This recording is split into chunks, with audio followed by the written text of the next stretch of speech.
kenapa disebut asap, kenapa disebut itu kabut, kenapa disebut dengan istilah halimun. Jadi BMKG itu punya kriteria.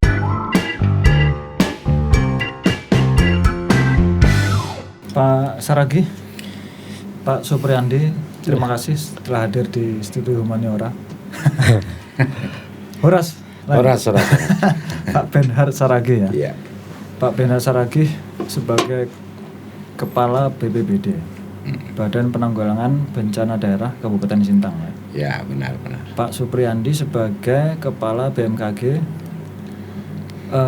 Badan Meteorologi, Klimatologi dan Geofisika. Ya, terima kasih Pak. Malam ini kita ngobrol-ngobrol lah ya.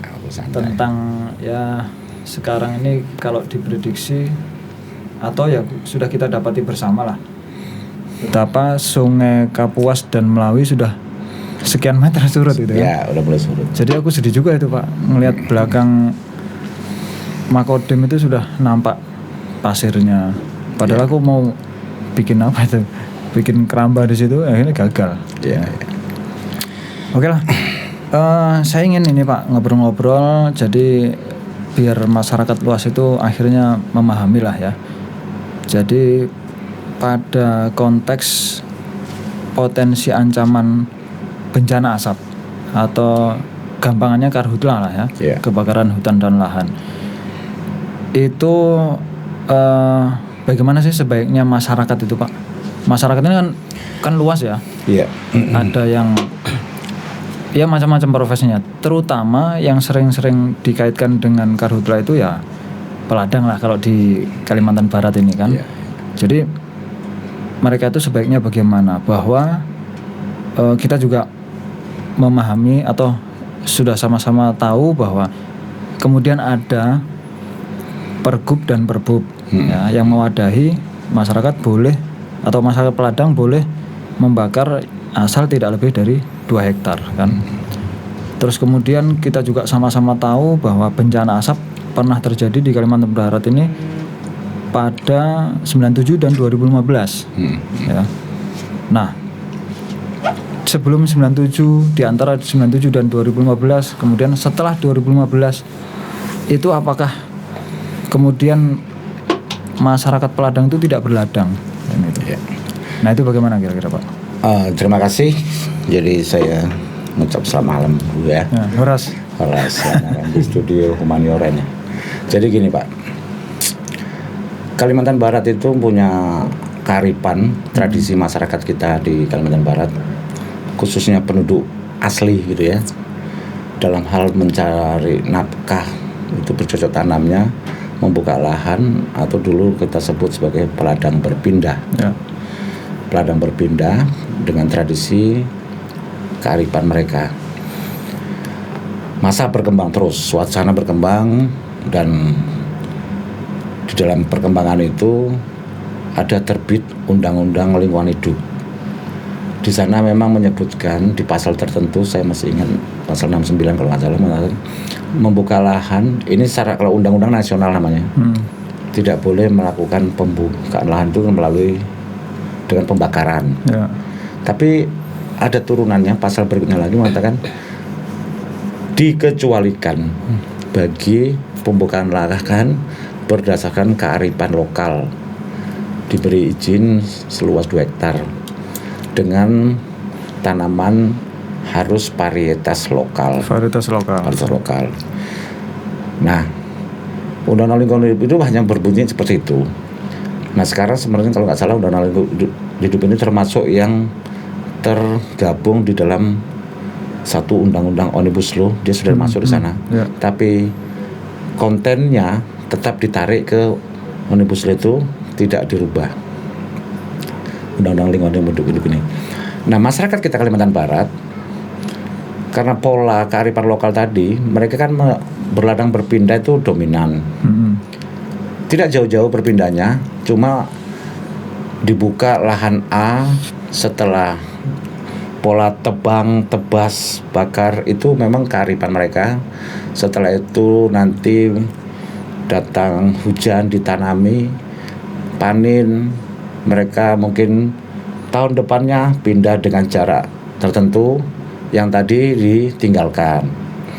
Kenapa tebang-tebas bakar tadi itu? Karena memang mereka ini kan ada beberapa kearifan lokal dulu bahwa pupuk itu kan memang dari humus, hasil pembakaran.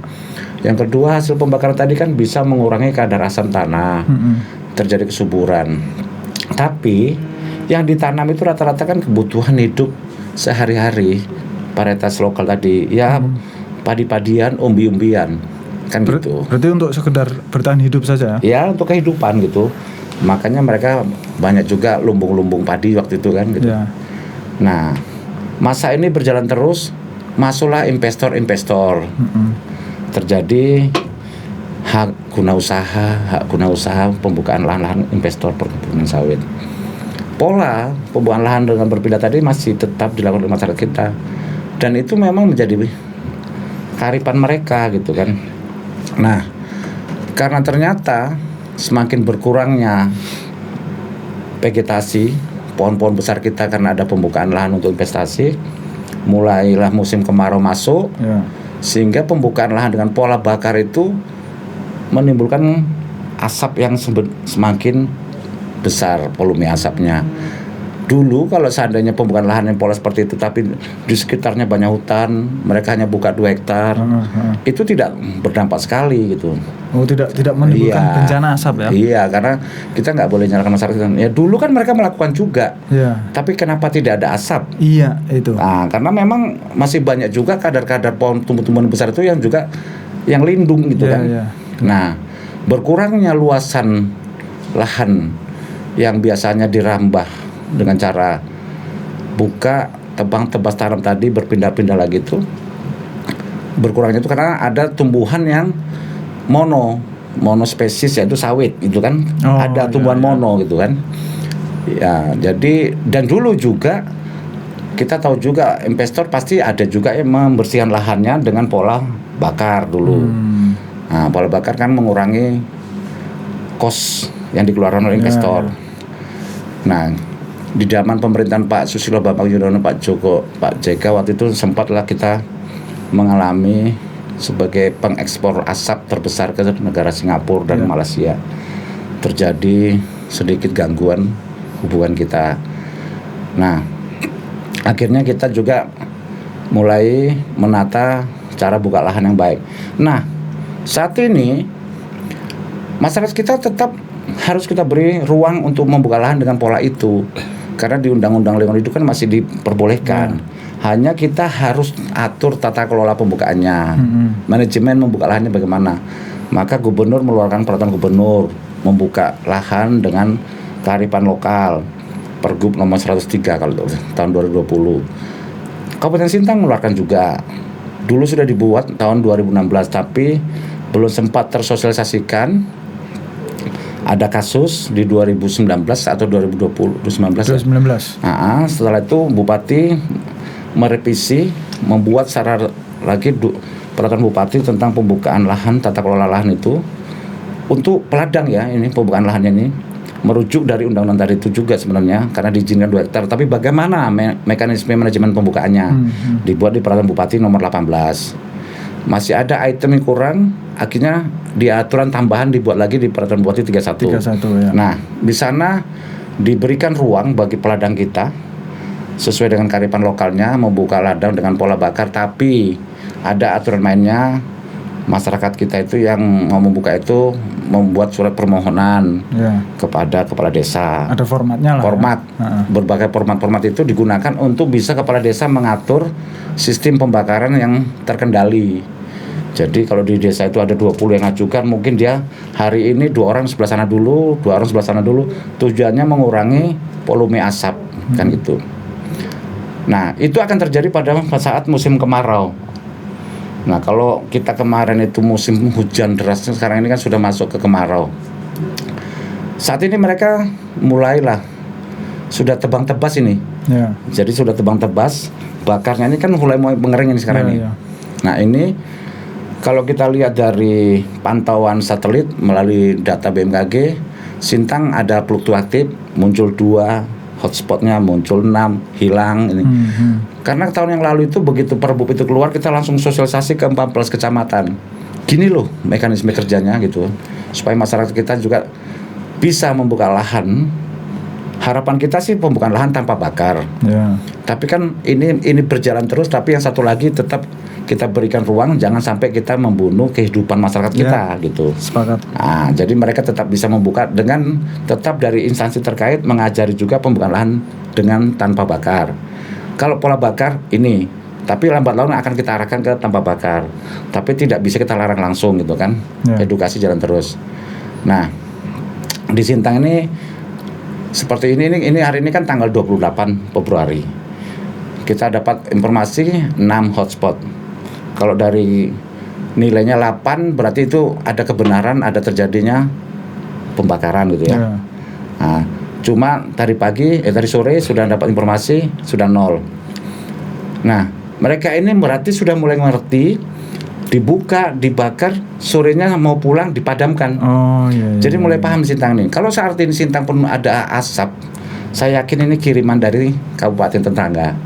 Karena kita memang agak sedikit aktif 2020 kemarin mensosialisasikan ke seluruh kecamatan, bupati dan kita semua jajaran kepada semua camat dan dihadiri kepala desa BPD, dan kita minta mereka juga mengaktifkan kembali sosialisasi edukasinya kepada masyarakat agar masyarakat bisa bertani dengan pola kearifan lokalnya dan ditanami hanya boleh varietas lokal, ya. padi-padian, umbi-umbian, tidak boleh tanaman tahunan, bahwa tanam yang dibuka tadi dengan pola bakar tadi tidak boleh tanaman keras, sawit, karet, itu tidak boleh, karena memang untuk ngejar 3 bulan mungkin bisa panen hidupnya ini kan, untuk hidupannya. Nah, ini yang kita harapkan bisa disebarkan terus dari masyarakat ke masyarakat sehingga Sintang bisa kita kendalikan pembukaan lahan dari membakar tapi lambat laun nanti tanpa bakar.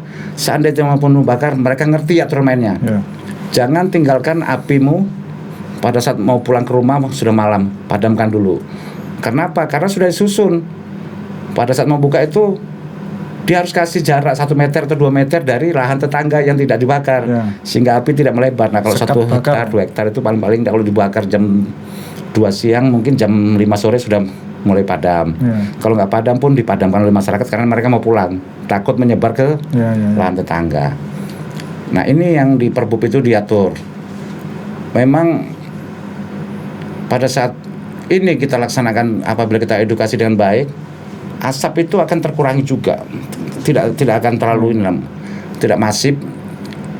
Cuma kita ada sepakat juga dengan pimpinan kita kemarin, Pak Asisten juga nih, kita mau revisi kembali tentang peraturan Bupati pembukaan lahan dengan tata kelola pembukaan lahan untuk peladang kita ini. Ini kan Perbup ini bukan untuk investor, bukan untuk masyarakat peladang, bukan untuk perseorangan yang mempunyai modal membuka tapi tujuannya untuk menanam tanaman keras, tidak. Ini khusus untuk peladang kita aja. Yang memang itu untuk mempertahankan hidupnya. Ya, gitu. Jadi ini kita akan rubah mungkin nanti tidak lagi misalkan boleh dibuka tapi jangan sekaligus serentak semua. Karena kan ada batasan supaya sumbangan asap dari desanya itu tidak terlalu masif. Karena desa tetangga juga mungkin melakukan seperti yang sama gitu kan. Nah, itu yang diatur dalam peraturan bupati itu. Jadi yang saya tangkap begini, Pak. Berarti bahwa kita itu seharusnya jujur ya. Iya, jujur. Jujur maksudnya begini. Mengakui bahwa sebetulnya tradisi bertani yang dengan ada tahapan membakar itu memang sudah sejak dulu gitu, dan dulu tidak pernah menimbulkan bencana asap. Bencana asap pertama itu adalah 97, kemudian 2015, kemudian ada 2019 ya. Itu pernah ada. Nah, itu yang menurut saya pertama kita harus jujur tentang itu. Yang kedua, kita juga harus jujur bahwa masyarakat itu dengan tradisi membakar itu tadi yang Pak Lai sampaikan bahwa mereka membutuhkan apa? Pupuk kan? Iya. Pupuk didapatkan dari Abu Bakar. Ya, hasil pembakaran. Ya, saat ini yang mudah dan murah dilakukan ya hanya membakar kan? Iya. Menebas tumbuhan yang di atas tanah itu kemudian dikeringkan, dan dibakar. Kemudian ada abu bakarnya dan seterusnya itu hasil pembakaran, maka menyuburkan tanahnya kan. Ya. Kan itu Pak. Ya. Jadi pola pikirnya masyarakat Peladang itu adalah bagaimana menyuburkan tanahnya. Pola tindaknya yang saat ini paling mudah dan murah adalah membakar kan gitu. Ya. Itu harus jujur dulu itu. Terus kemudian yang ketiga, ketika ada bencana asap 97, 2015, kemudian 2019, itu sebetulnya kita harus jujur ya. Petani yang mana lah yang kemudian mengirim asap itu sampai ke Singapura, ke Malaysia kan gitu Pak. Jadi kita berangkat dari situ dulu ya kan, untuk bisa kemudian nanti mencari solusi atau jawaban yang paling tepat menjawab persoalan. Itu saya pikir. Saya beralih dulu ke Pak Pak Supri. Pak Supri sedang fit ini ya, on fire ya. Alhamdulillah. Tadi kayaknya minum air kelapa muda. Tahu ya. Ya kemarin tahu saya ada di Kopi Tarik. Nah sekarang aku Pak Supri habis minum air kelapa muda. Mungkin karena kondisi Karena cuaca yang panas. Kok nggak hujan-hujan gitu kan? Kita harus stamina Pak. Oh iya. Iya itu. Tapi katanya ini tanggal 3 mau hujan. Gimana? Ya semoga Pak. Oh, gitu Semoga nanti di awal bulan Maret itu potensi hujan pun untuk di wilayah Sintang mudah-mudahan turun. Ya. Iya. Kenapa bisa dikatakan kemudian tanggal 3 gitu Pak? Itu menurut prediksi Pak. Prediksi Jadi, berdasarkan permodelan yang dibuat oleh BMKG. Itu. Jadi saya ngulas sedikit mengenai prediksi yang dikeluarkan oleh BMKG itu merupakan hasil dari pencatatan atau monitoring di setiap stasiun-stasiun pengamatan cuaca yang ada di seluruh Indonesia, termasuk di Sintang juga. Memang ada stasiun BMKG. Jadi kita mencatat semua parameter cuaca itu dari suhu, kelembapan, tekanan udara, terus dari penguapan. Semua data itu dikumpulkan, terus nanti dimodifikasi sehingga timbullah yang prediksi biasa yang tadi dilihat itu ya. Jadi semacam permodelan. Jadi memang prediksi itu, contohnya misalnya tadi dikatakan tanggal 3 diprediksi akan hujan, gitu kan? Ya.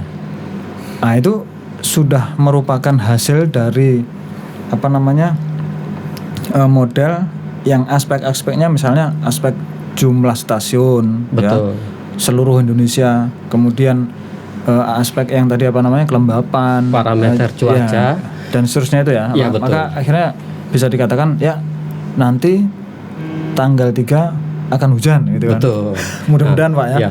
Tapi kita juga bisa lihat dari satelit Pak. Satelit cuaca sama radar cuaca. Oh gitu. Ya, kebetulan memang di Sintang di BMKG Tebelian itu telah dibangun radar cuaca Sintang untuk memonitoring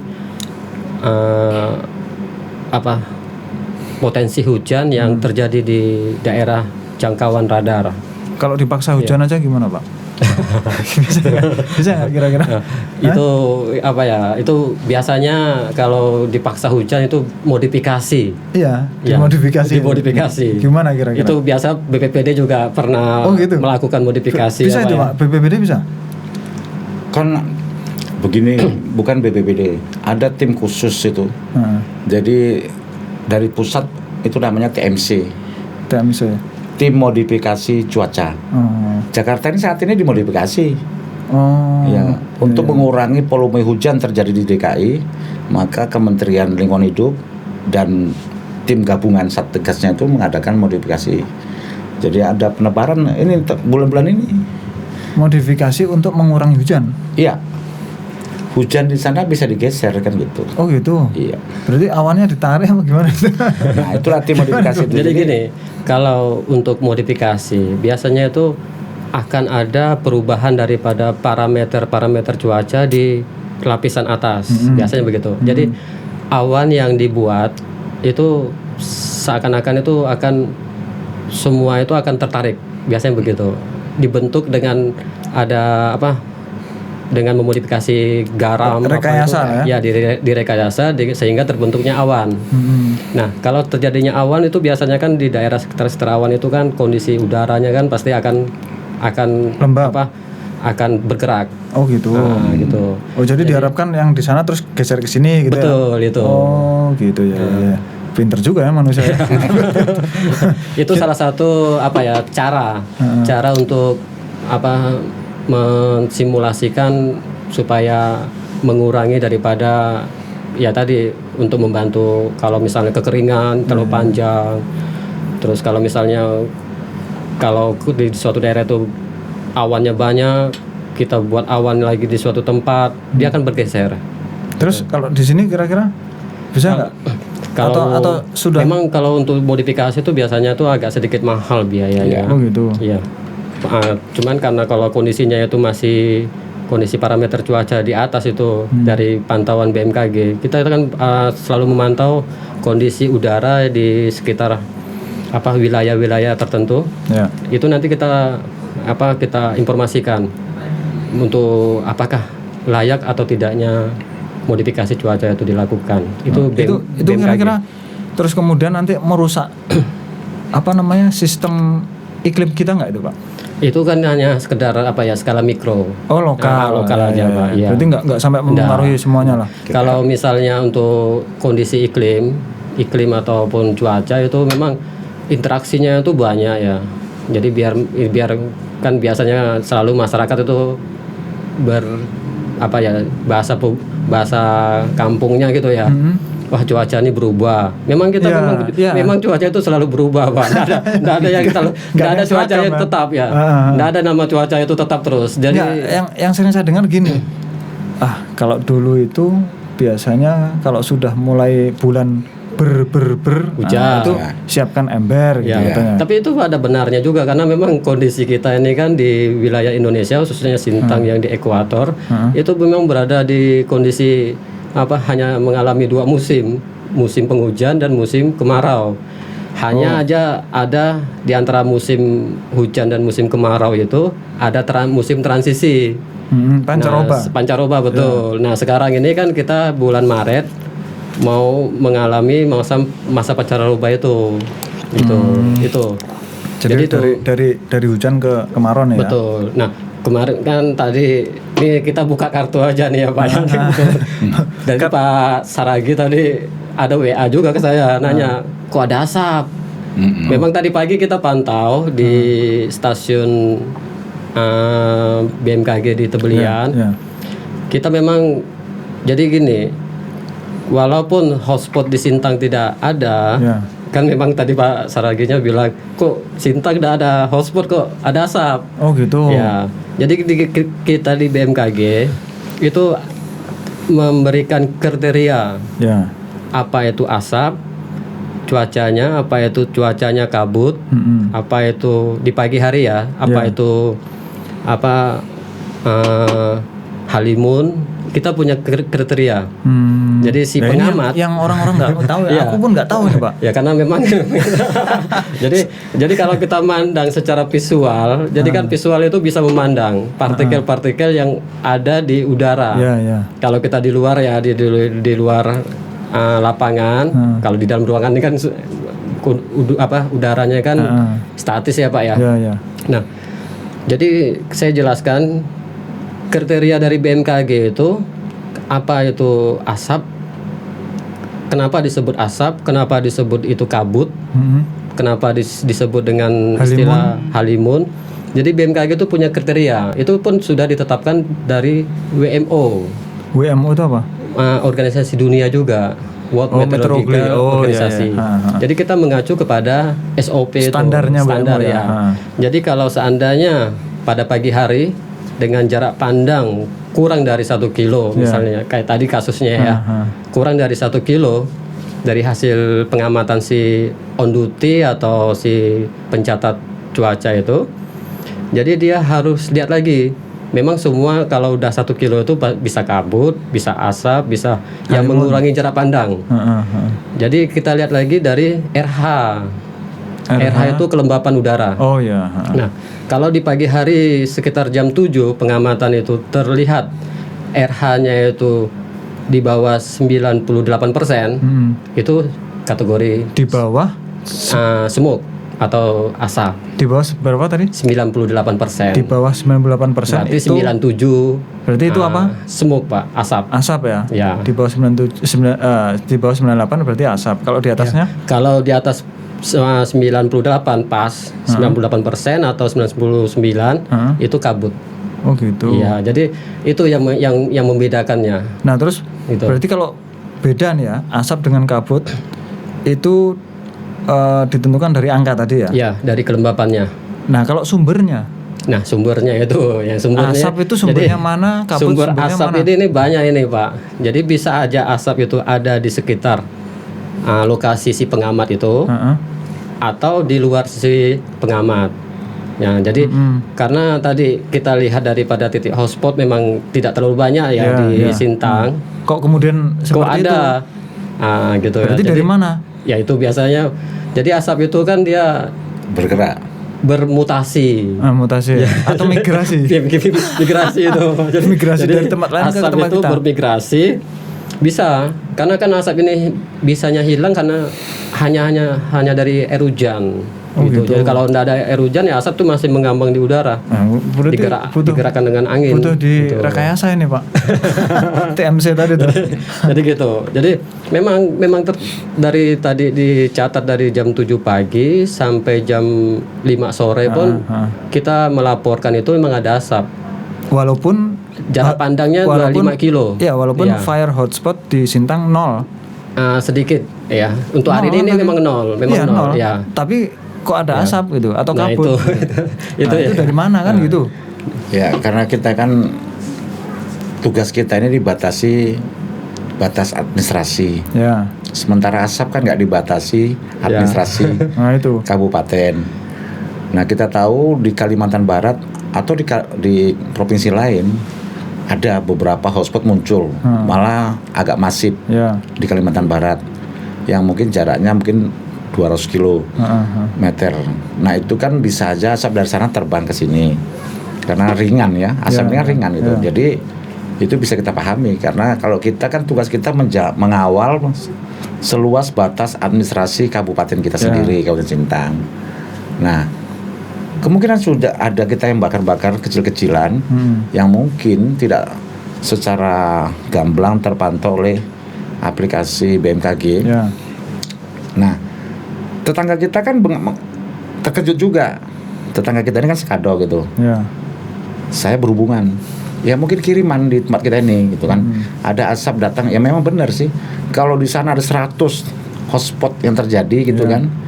Kan hotspot ini kan berdasarkan radius-radiusnya gitu ya. Ke tingkat panasnya tempat itu kan. Jadi mungkin di sana kan memang agak masif karena kemarin 300-an lebih kan gitu kan. Sekarang udah turun, mungkin dilakukan tindakan-tindakan pemadaman yang pembakaran tidak terkendali gitu. Terbakarnya suatu wilayah gitu. Suatu tempat. Saya ingin kembali lagi ke peladang kita ini, rata-rata peladang kita ini sebenarnya bukan gini. Kalau karhutla itu kan kebakaran hutan dan lahan. Kalau masyarakat kita peladang kan dia bukan bakar hutan, kebunnya sendiri, lahan lama dia. Makanya tumbuhan yang tumbuh situ paling-paling sebesar tangan kita ini karena 2 tahun yang lalu tinggalkan dia. Jadi kalau ditebang dia, ditebas dia, gini-gini terus dibakar dia untuk pemupukan ulang, artinya dia mengurangi keasapan itu tidak terlalu besar karena tidak ada batang-batang besar lagi, tidak ada lagi yang di lahan dia itu. Makanya kalau tadi Bapak menanyakan tentang tahun 2017 itu gimana? Penyumbang asap kita tidak bisa juga mengatakan dari peladang, nggak bisa. Makanya kan saya tanyakan kalau sejak dulu aja sudah seperti itu, maka 97 dan 2015 itu peladang yang mana kan gitu? Penyumbang asap itu kan banyak pihak gitu ya. Karena apalagi itu makanya saya ajak jujur kita jujur. Ya jujurnya kawan kita ini kan kawan kita ini hampir berapa persen luasan dikuasai investasi gitu kan. Ya. Nah, investasi kan semuanya belum tentu jujur juga dalam membuka lahannya gitu. Karena kalau dia menggunakan buka lahan tanpa bakar menghabiskan dana sekian miliar. Kalau buka lahan dengan bakar kan sekian. Nah, tapi saat ini kan semakin canggih alat kita. Khususnya teman-teman atau instansi waktu pertemuan 1 tahun yang lalu 2020, ini 2021 sekarang. Polda Kalimantan Barat itu punya aplikasi Lancang Kuning. Lancang Kuning ya. Yang sekali klik ketahuan lahan mana yang muncul HP. Apakah lahan HPH, hak penguasaan hutan, HGU, atau lahan masyarakat, ketahuan. Jadi kalau nanti inilah yang mulai mempermudah, tidak bisa lagi mengatakan itu bukan di kawasan HGU saya, Pak. Udah jelas terpampang di situ kan. Terus di masyarakat kami bukan peladang, bukan yang bakar. Ya tinggal buka data aja nih. Lah ini di tempat kalian ini derajat sekian. Nah gitu. Jadi sudah clear itu masalah itu, tidak usah lagi berbantah-bantahan diri wilayah mana. Yang penting kita sama-sama mulai mengontrol pembukaan lahan dengan tanpa bakar kita laksanakan khusus untuk para investasi. Ya. Tapi kalau pada masyarakat kita mau mengarahkan ke sana tanpa bakar, kita masih membuka lahan dengan bakar, tapi yang terkendali, terkontrol, dan tidak boleh di tanaman tahunan, hanya varietas lokal untuk menopang kehidupan dia, kan itu aja. Artinya kita kan memang sudah menyiapkan, Pak. Ya. Sudah menyiapkan bagaimana bisa diatur lah ya. Ternyata peladang itu diatur oleh Pergub dan Perbub. Ya. Itu nanti kalau ada pelanggaran namanya sanksi administrasi ya. Ya, sanksi sosial dan sanksi administrasi atau denda gitu. Ya, itu kalau peladang ya, yang varietas lokal ya. Nah, kalau korporasi ya. Korporasi berarti diatur oleh Perda kan, Pak? Enggak, mereka tuh memakai hukum nasional. Hukum positif. Iya. Perbub ini hanya diberikan kepada masyarakat peladang bagaimana cara membuka lahan ini dengan baik. Karena melihat kearifan lokal tadi toh. Nah, kalau selain itu berarti kan ya pakai ini undang-undang perkebunan dari KUHP selesai, itu memakai pidana itu, ada istilah di situ. Kita ini menjaga masyarakat kita tidak dipidana, maka kita buatlah peraturan bupati karena diizinkan di Undang-Undang Lingkungan Hidup, tapi bagaimana mekanismenya membuka lahan sehingga dia bisa terkontrol dan terkendali. Kalau gitu, Pak, pertanyaan saya lagi begini. Kan pertama bencana asap tahun 97 kan? Nah, 97 itu sampai ke sini ini berapa tahun lah itu ya? 2021 kurang 97 lah. Sekian puluh tahun lah gitu, Pak ya. Dari 97 sampai sekarang, hari inilah kita, atau sampai tadi pagi, kita masih sibuk dengan asap ya kan. Loh, sejak 97 loh, Pak. Berapa tahun lah itu? Berapa lah? Berapa tahun itu? Nah, sebenarnya kemarin juga ada juga kita. Jadi gini, bencana asap itu pada saat suatu daerah mengeluarkan status tanggap. Tunggu dulu, Pak. Aku siapa yang itu dulu? Itu pertanyaan selanjutnya. Enggak, 97, Pak, terjadi. Sekarang 2021, udah sekian puluh tahun. Sampai sekarang kita masih juga sibuk di persoalan hilir. Gitu loh. Yaitu apa? Terbakar terus memadamkan. Jadi bolak-balik gitu aja. Nanti habis tahun ini, tahun depan kita sibuk lagi, ketemu itu lagi. Kok nggak bosan-bosan gitu loh. Nah, maksud aku gini, Pak. Sejak 97 sampai sekarang itu apa yang nggak ada orang yang kemudian itu berpikir bagaimana barang itu nggak terjadi lagi. Artinya kan tadi saya ajak jujur toh bahwa masyarakat itu kenapa sih membakar? Karena butuh abu bakarnya atau hasil bakarannya untuk menyuburkan tanahnya. Artinya kan butuh pupuk toh. Nah, nggak ada kah yang berpikir terus kemudian menjamin ketersediaan pupuk di masyarakat itu? Gitu. Begini, selain masalah itu tadi, memang ini masalah kultur ya, kultur atau karakter ya. Karena masyarakat kita di sini kan ya kearifan lokal tadi toh terbiasa dengan tebang tebas bakar. Kalau masyarakat di Pulau Jawa kan tebang cangkol kan gitu. Nah, jadi teman-teman kita kan banyak juga di sini yang dari Jawa yang bertani dengan cara mengolah lahannya melalui cangkol gitu kan, menggemburkan tanah begini.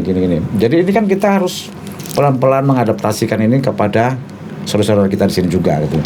Tapi ini kan masalahnya kan apa ya, namanya kebiasaan ya, pembukaan lahan itu.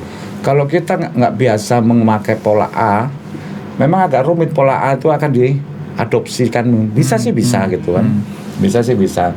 Nah, waktu pemerintahan Pak SBY dulu itu kan kita kan bencana asap besar sekali. Pak SBY kan selesainya kan kalau nggak salah 2000 berapa kemarin. Nah itu yang antara dari Sumatera, khususnya Riau, Sumatera Selatan memproduksi asap tinggi, kita dari Kalimantan produksi asap tinggi kan ke Singapura dan Malaysia waktu itu Brunei. Akhirnya kan dilakukan pemadaman dan modifikasi cuaca untuk mendatangkan hujan kan gitu.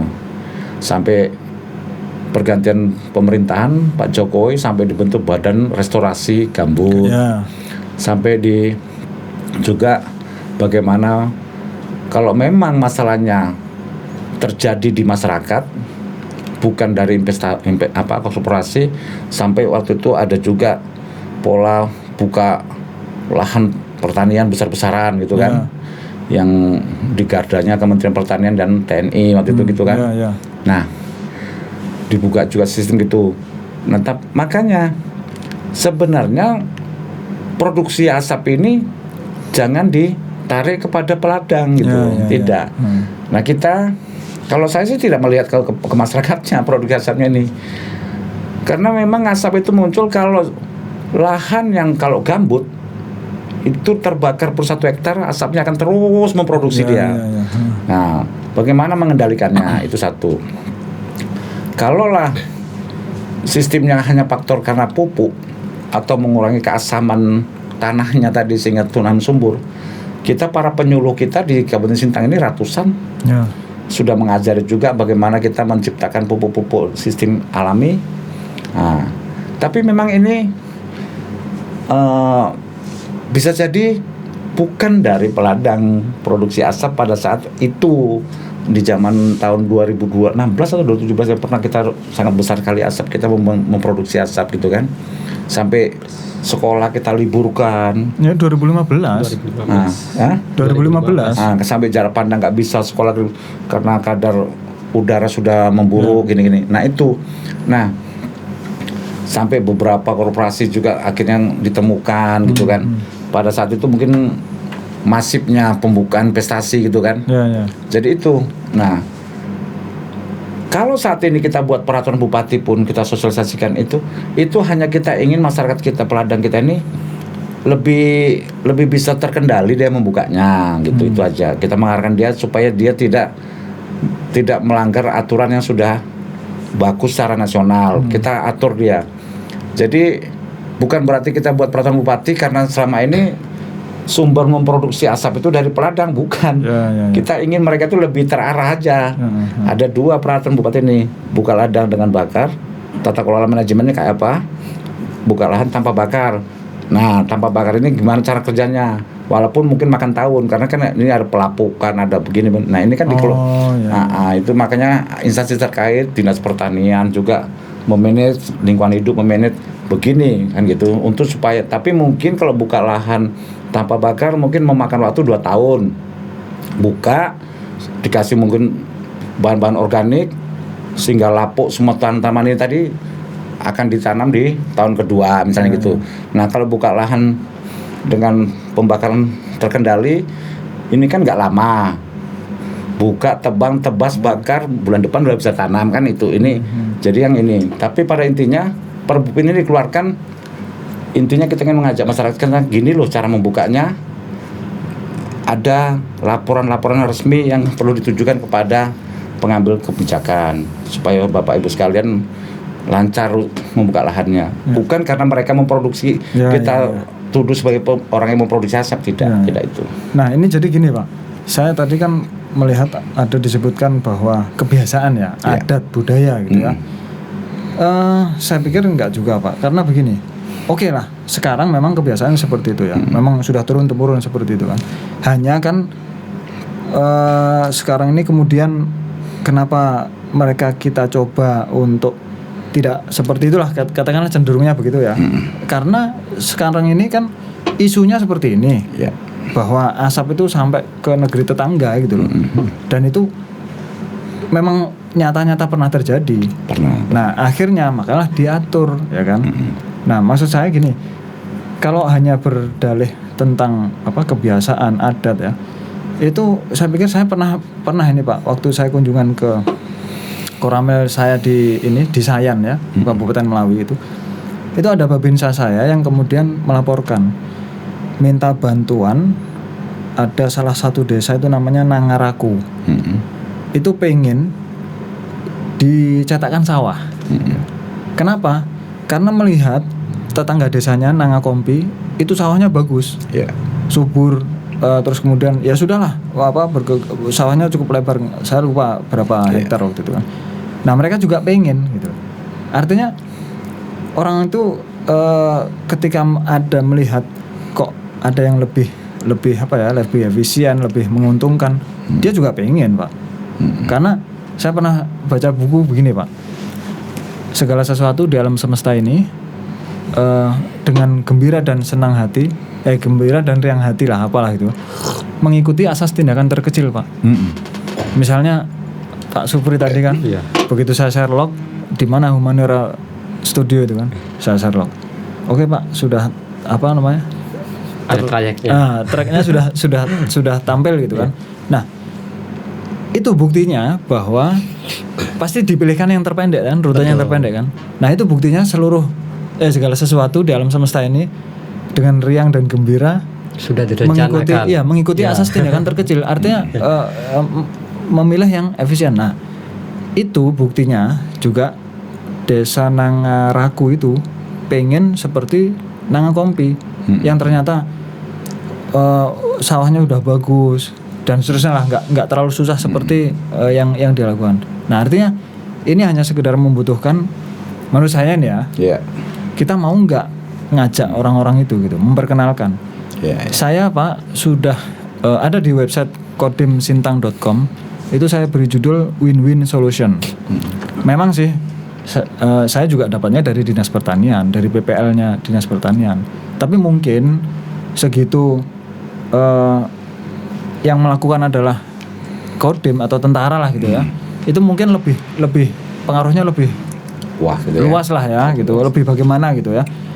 Karena saya juga akhirnya membuat demplot. Ini perintah dari Komandan Korem juga, membuat demplot di Labter. Kemudian kita praktekkan membuat pupuk organik, kemudian pestisida yang organik juga, pestisida nabati kan.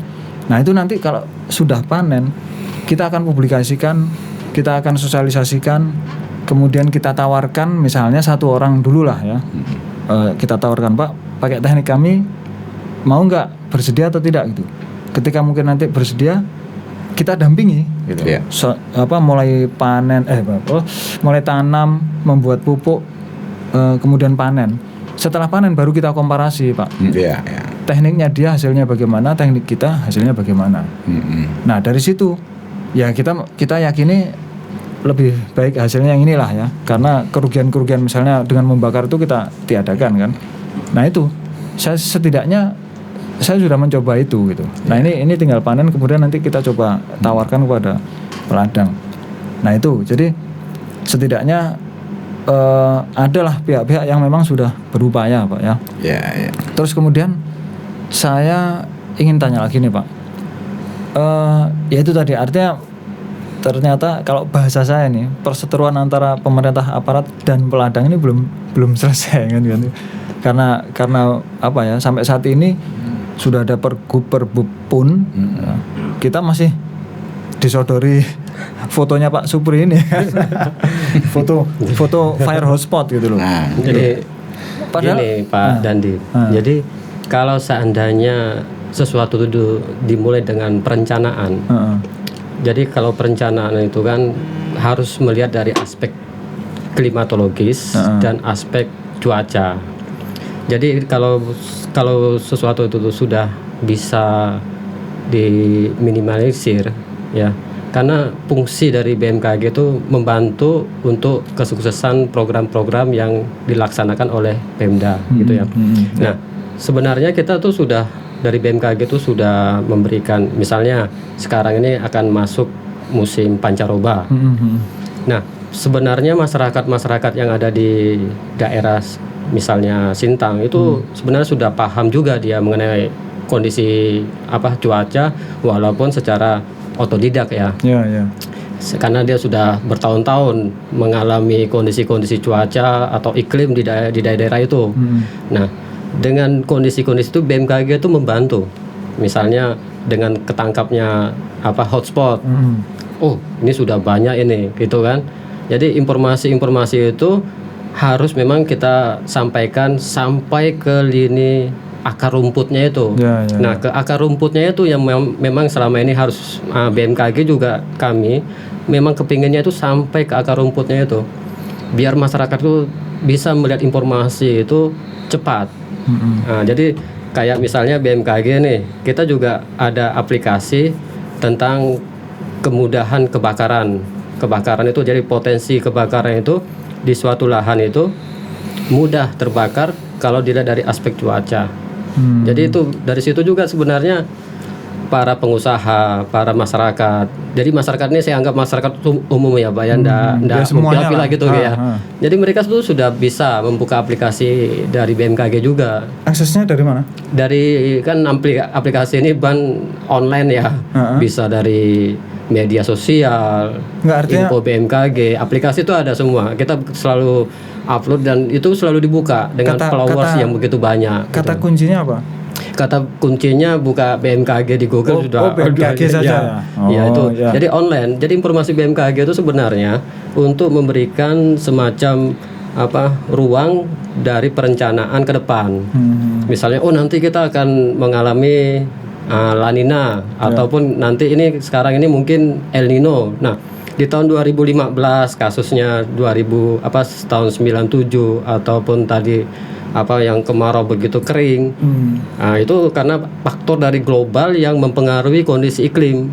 Nah, itu. Jadi memang kondisi kultur itu tidak bisa kita pungkiri. Karena itu sudah ada. Nah, kondisi alam ini sendiri yang harus menjadi orientasi. Gimana masyarakat itu sudah harus paham kalau ini sekarang lagi ada informasi dari BMKG adanya El Nino. Nah, jadi mungkin dari peranan hubungan mitra kerja, apalagi dari Kodim yang sampai ke lini bawah ada informasi itu yang kita harapkan bisa tersampaikan. Gitu. Saya sepakat sih. Pak Supri tadi kan menyampaikan sampai harus ke akar ya kan? Ya, akar rumput. Itulah yang dinamakan berpikir radikal itu, Pak. Berpikir radikal itu berpikir sampai ke akar. Nah, itu memang harus begitu. Kenapa? Agar ditemukan akar masalah, ya kan? Yang sebenarnya itu. Apa sih penyebabnya sebenarnya itu? Oh, begini. Nah, ketika kita ketemu akar masalahnya, maka kita bisa tepat memilih solusi yang terbaik. Iya, yang terbaik menjawab persoalan kan gitu, Pak. Betul. Nah, sekarang gini, Pak. Oke lah, masyarakat bisa mengakses informasi BMKG kan, BMKG. Tapi apakah memang data yang tersedia di situ kemudian memang sudah representatif gitu atau mudah difahami oleh masyarakat? Betul. Misalnya kayak klimatologi itu apa? Aku nggak ngerti, Pak. Klimatologi itu apa kan gitu. Nah, itu yang pertama, Pak. Yang kedua, masyarakat di pelosok-pelosok sana itu belum tentu ada jaringan toh. Betul. Bagaimana itu mau ini? Ya mungkin bisalah dengan Babinsa toh. Babinsa nanti bisalah saya ini kan sampaikan ke masyarakat. Ini salah satu bahan pertimbangannya adalah data dari BMKG kan gitu. Ya, saya sepakatlah dengan itu. Tapi mungkin ya masukan bagi saya kalau bisa memang betul-betul bahasanya itu yang bisa mudah dicerna tuh, Pak. Nanti memang agak memang kita sedang yang aplikatif mencari memang format ya. format yang enak untuk bahasa di suatu daerah. Ya di sini kan ya bahasanya saya juga pernah ngalami juga sebelum saya di Sintang, saya pernah di Nias kan. Bahasanya mereka itu kan bukan ada yang bisa bahasa Indonesia juga. Oh, bahasanya Pak Saradi berarti. Saya pernah jadi sana itu kita harus sampaikan informasi cuaca itu dengan bahasa lokal juga. Itu. Jadi memang itu yang akan kami arahkan orientasinya itu ke lini akar rumput itu, informasi BMKG, sehingga mempermudahkan bagaimana si petani ataupun pengguna informasi BMKG itu bisa mereka pahami. Karena dengan bercocok tanam pun, membuka lahan pun, dia pasti akan mengetahui informasi iklim yang akan terjadi yang pada saat ini gitu. Jadi dia bisa memperinci, oh ini iklimnya lagi kondusif atau enggak gitu. Oke lah Pak Lai, saya mau nanya lagi.